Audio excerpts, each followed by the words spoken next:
Being a kindergarten teacher is the best. I get a lot of people that laugh and say that they could never do that, but it is definitely what I'm supposed to be doing. People say that it's like herding cats, and it might be like herding cats, but it's the best cats in the world.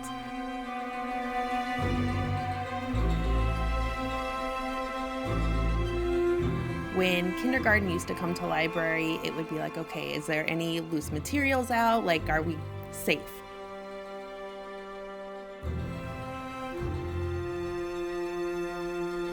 It's funny, when we start kindergarten, we have to just learn how to unpack our backpack. We have to learn how to come in and sit on the carpets. For some kids, they've never been in preschool.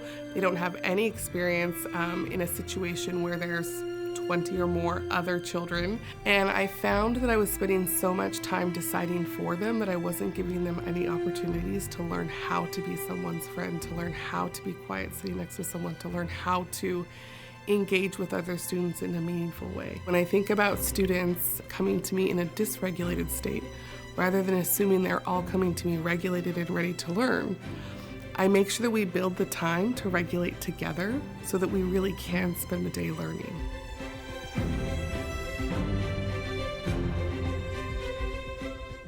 It helps them transition into new spaces much better.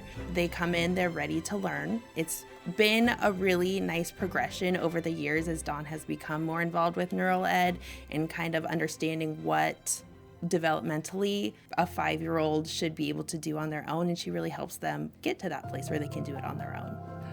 One of the things that's important to me in my classroom is that there's a lot of opportunity for movement and a lot of choice and autonomy. And I feel like when you're 5 and 6 years old, you don't get a lot of choices. Certainly coming to school probably isn't a choice. And so anytime that I can give them a choice on meeting their movement needs and moving their bodies, I'm going to try to give them that choice. So it's really important to me when I'm thinking about a lesson or something that I want them to learn, thinking about the space they're in and moving from one space to another space to another space to keep our bodies in motion and to make sure that we're not ever sitting for too long. And I think it's really interesting because they are really being introduced to those concepts in kindergarten, and they're taking them with them throughout the school years. And so in general, our school just feels calm and regulated. It's just really nice to be a part of a group who all believe and see the value in connecting neuroscience and learning.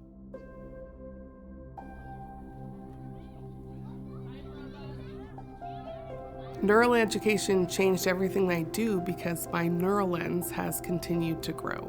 I continue to make changes in my classroom that really benefit students.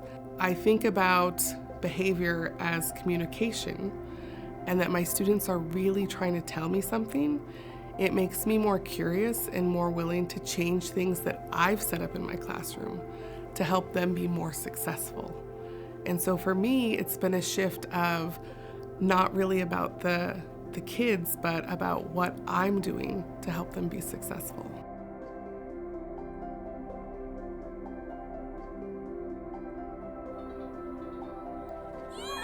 One of the most important things to me as a kindergarten teacher is that students feel loved. And one of the ways that I know they feel loved is when they love each other.